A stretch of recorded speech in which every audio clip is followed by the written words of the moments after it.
അനേകം ആളുകൾ യഹോവയാം ദൈവത്തെ ക്രൂരനും പ്രതികാരദാഹിയുമായ ഒരു ദൈവമായി കാണുന്നു.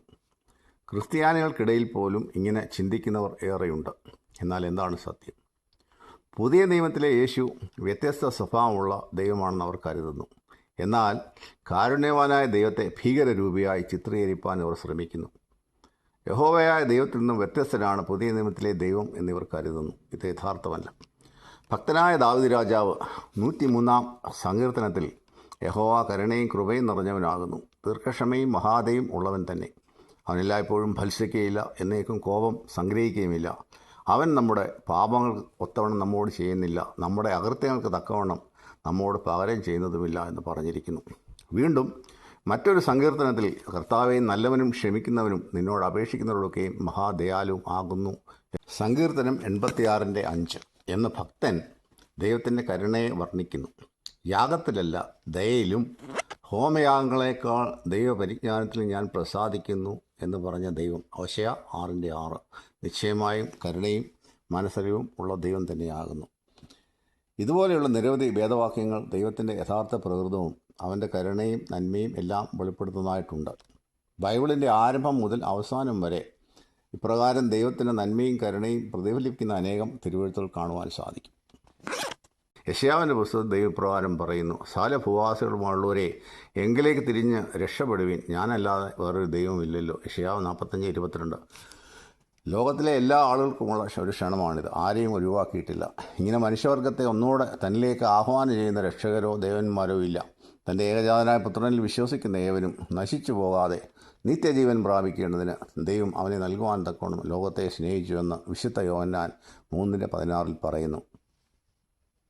എല്ലാ മനുഷ്യവർഗത്തോടും തൻ്റെ നന്മയും കരുണയും വെളിപ്പെടുത്തുവാനായിട്ടാണ് പിതാവായ ദൈവം യേശുക്രിസ്തുവിനെ ലോകത്തിലേക്ക് അയച്ചത്. ഇങ്ങനെയുള്ള ദൈവത്തെയാണ് ചില ക്രൂരനും പ്രതികാരദാഹിയുമായി ചിത്രീകരിക്കുന്നത്. മോശ മുതൽ യോഹന്നാൻ സ്നാപകൻ വരെയുള്ള എല്ലാ പ്രവാചകരെയും യഹോവയുടെ പ്രവാചകന്മാരായിട്ടാണ് അറിയപ്പെടുന്നത്.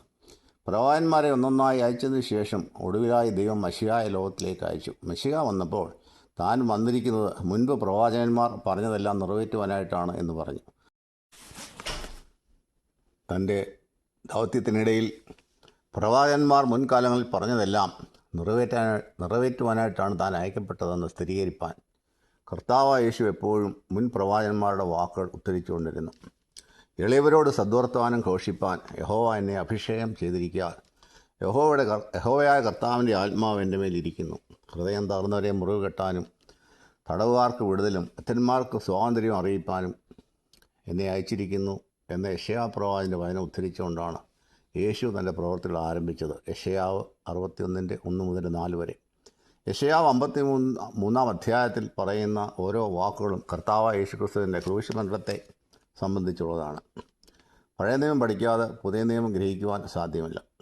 ശൂന്യതയിൽ നിന്ന് സ്ഥലത്തെയും ഉളവാക്കുകയും ഇല്ലാത്തതിനെ ഉള്ളതിനെപ്പോലെ വിളിച്ചു വരുത്തുകയും ചെയ്യുവാൻ കഴിവുള്ളവനായ സർവശക്തിയുള്ള ദൈവമായ യഹോവ ഇന്ന് കാണപ്പെടുന്ന സാഹചര്യത്തിനും കാരണഭൂതനാണ്. പരിശുദ്ധനായ ദൈവം തന്നെ അവയെ സൂക്ഷിക്കുന്നതിനാൽ ആർക്കും വിശുദ്ധ ബൈബിളിലെ വചനങ്ങളെ തിരുത്തുവാനോ നശിപ്പിക്കുവാനോ കഴിയുകയില്ല. പഴയ നിയമത്തിലെ ദൈവവും പുതിയ നിയമത്തിലെ ദൈവവും തമ്മിൽ ഒരു വ്യത്യാസവുമില്ല.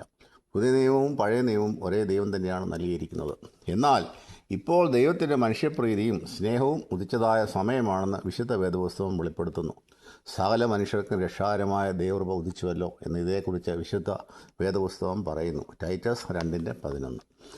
തൻ്റെ വാക്കുകളിലൂടെയും പ്രവൃത്തികളിലൂടെയും ദൈവത്തിൻ്റെ മനുഷ്യസ്നേഹവും ദൈവം തൻ്റെ സൃഷ്ടികളായ മനുഷ്യകുലത്തിന് വെളിപ്പെടുത്തിയ കർത്താവായ യേശുക്രിസ്തു തന്നെയും വരുവാനുള്ള ന്യായവിധിയെക്കുറിച്ചും ദൈവത്തിൻ്റെ പ്രതികാര ദിവസത്തെയും കുറിച്ച് മുന്നറിയിപ്പ് നൽകിയിരിക്കുന്നു.